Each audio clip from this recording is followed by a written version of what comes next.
Шижир алт. Хэрэв та энэхүү зохиолыг бүтэн хувилбараар сонсохыг хүсвэл M-Book application болон M-Book Web-ээр сонсоорой.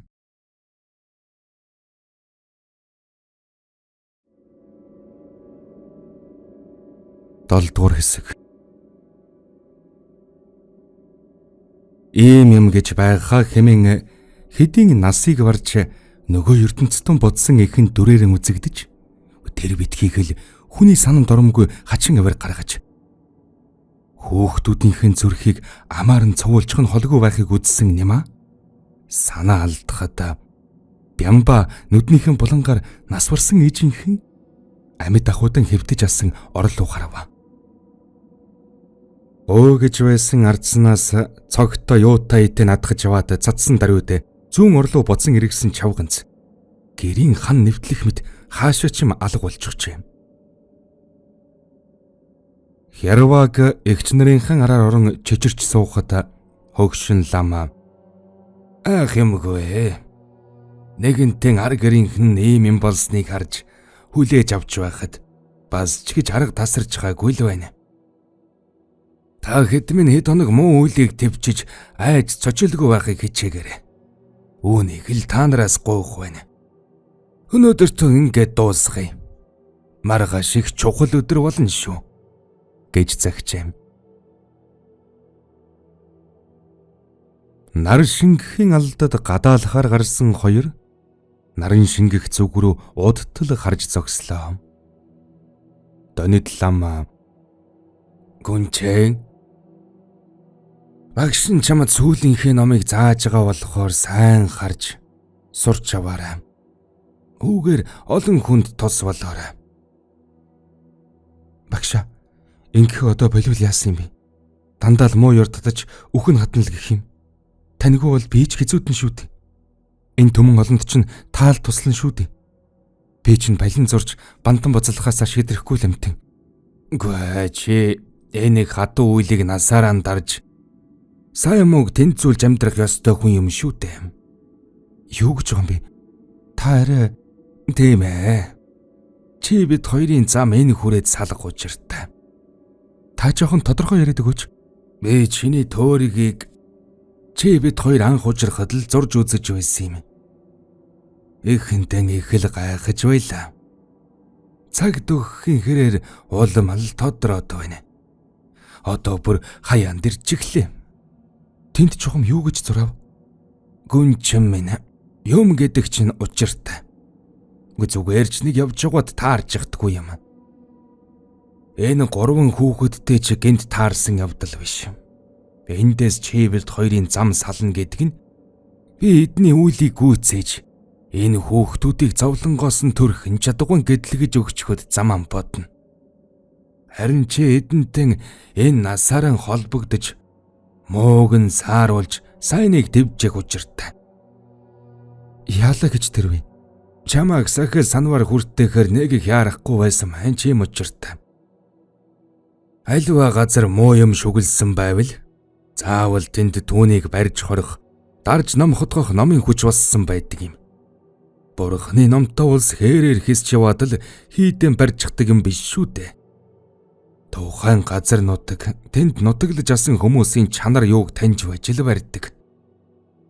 Чухамдан муухай сайн сайхантай заавал тэнцэж, сүлэлдэж гэмээн энэ орчлонгийн чинь дэнсэн тэнцэх учиртай. Тэгэд та намайг яг гэх гэв? Чи аажимдан харнаа. Тэргүй нүгэд ирсэн үйлийг буцаах гэж зүрхийн хэрэг өрдөн байхгүй шүү. Амгалан тайван байж түүнийг хүлээж авах нь л зөв. Багш, би 6 настайгаас хийдэж шавлан сууж таны гараар өсч хүн болсон хүн. Гэтэл одоо намайг лам дээлээ тайлж хар бол гэв үү? Тэгвэл миний өдийг хүртэл сурсан бүхэн яах вүлээ? Тэр чамайг ямар орхиод явах вэ? Тэргүй чи аажимдан харамц. Харин намайг өнгөрсөн дор гал дөргөж мүнсийг нь нутгийн минь зүг хөөргөөрэй гэд хариу сонсхийг хүссэнгүй бололтой буцан эргэлэм. Өдий хүртэл багшийнхан үгнээс зөрж үзээгүй гүнчин түүний араас дуугүйхэн алгалаа. Өөрийн туяа дөнгөж тадахта зэрэгцсэн лам хэвтэж асан орон дээрэн өндийн босч суув. Үүнийг мэдсэн Немаач өндөгөө дээрэв. Лам жаахан чадвага нойр авахгүй яагав. Харин сэрвэлцээд нойр хүрэх огт янзгүй гээд үсэн хойш илв. Аргагүй дээ. Тийм юм харсан хүн яаж жунтах вүлээ. Харин та жаахан хажуулахгүй яагав. Би танд цайд өгүүлье. Эдэг хин хэрэггүй. Урдшин гүнчин жаахан зэлгэн юмд өгүүлсэн. Тэрийг залгилж чана. Чи харин наашаан төхөд суугаад өрхөө. Гэхэд Нямаа ховцлаад хөгшин ламын дэргэд суулаа. Лам эргүүлж байсан эрхээрэн хүүхний цулаад 3 тан тогшоод. Хураа. Айх чи наргагүй. Гэхдээ чиний харсан бол хуурамч зүйл юм шүү. Хөгшин эгч нь өөр өнж та нарын туулсныг мөн туулж нулимстай, зовлонтой амьдрал варсан хүн. Тийм ээ. Мэдсэн хэрнээ болж өгөхгүй юм. Хөгшин их минь хорхот хоргүй буян гэхээс нүглийг мэдэхгүй л хүн байсансан. Хэмээн санаа алдав. Ихийн чинь хөрж амжаагүй цогцост муу дэв шүглж, мөчийг нь хөдөлгөж, мөрийг нь сэгсэрч байгаа юм. Тэрнээс биш ижи чинь бурхантай явжгсан адал босч ирж хүүхдүүдэн ээрээд байгаа юм биш шүү гэж аргадав. Немаач нулимсан барьж тэсэлгүй ойлж эхлэхэд лам өнөөдөр их чухал өдөр. Энэ сүгийг өнөөдөр л дарж авахгүй бол хизээж дарагдахгүй. Чинийг нь тэр туссан бол нүүр гараан угааж аваад ганц нэг захиасыг минь олоод ирэ гэж гинэ. Нар мандаж сүү сайл болсон цагт гүнчин босч гадаа гал түлэн жижиг данхандан цай чанах гэвч ус байсангүй. Иймдээс агалтын газраас ус олж ирэхээр гол руу яваад тэнд айлын 16 настай охинтой таарчээ. Ээжи эгч нараа зургалахын сацуу нүүрэн дээр нь туссан нарны элчийг савхан хуруугаараа зааж инээмсэглэн зогсох охины танан цагаан шүдэнд туяа ойж залуугийн нүдийг гэл болно. Хоёул ойр зургийн юм ярьж байх зур гүнчин охин хоёрын авчирсан усны сав данх хоёул усаар дүүрчээ. Гүнчин охиныг саагалтын түргэж өгөхөөр 2 савтаа усыг барьж охин данх дүргсэн усыг барьсаар замын турш хөөрөлтөн алхаж явахыг алсаас харсан Донид ламын санаа сая нэг амарсан янзтай уртаар санаа алдав. Энэ үед Нямаа ламын дэргэд ирж авчирсан шилтий шар усан үзүүллээ. Лам мөн биз гэхэд Нямаа бөө юм болж авчирлаа. Мөнгө гэдгээс гарцаагүй гээд толгой дохов. Донид лам гүнчинд гэрийн үүдэнд шахам том түүдэг асаахыг даалгажээ. Гүнчин ч арын ойроо морьтой давхиж очоод мөдгөн боцож ирэн. Ламын загснаар мод овоолж түүдэг асаалаа. Бямба боорцог хайрсан өөхөн тос байснаа нэмэрлэж галын дөл өөдөн асан бадрав. Энэ үед гэрийн Донид лам гэртэв 3 хүүхэнд за намайг ном уншиж байхад гүнчин дохоо өгөмц. Тэгэхэр та 3 загсан яман авч зүүн, баруун, урд зүг рүү нүүр буруулан гүн шүү. Тэгж хүүхдэн эргэж харж оогт болохгүй.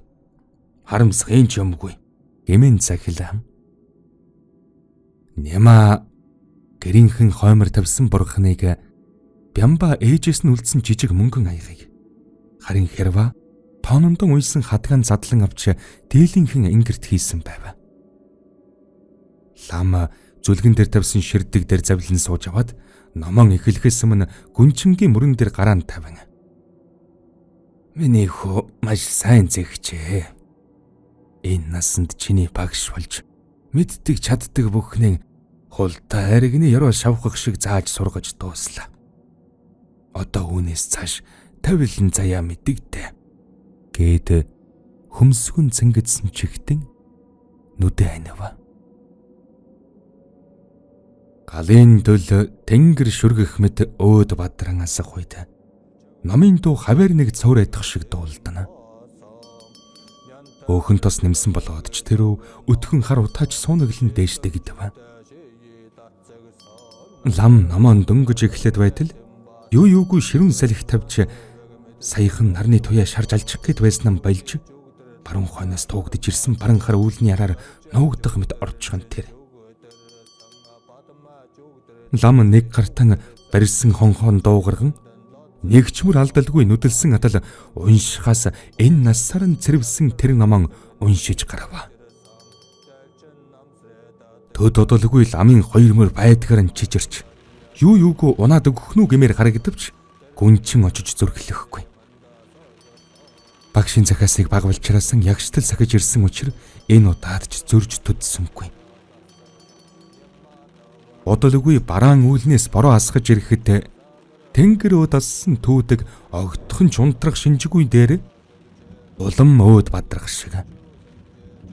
Хөгшин лам чичирсэн гараасан хонхон алдаж унсан дорон гүнчинд дохио өгөхөд гүнчин өөр өөрсдийн юман зэхэж бэлдсэн эгчдүү гуравд гүүгээрээ хэмээн дохио өгчээ.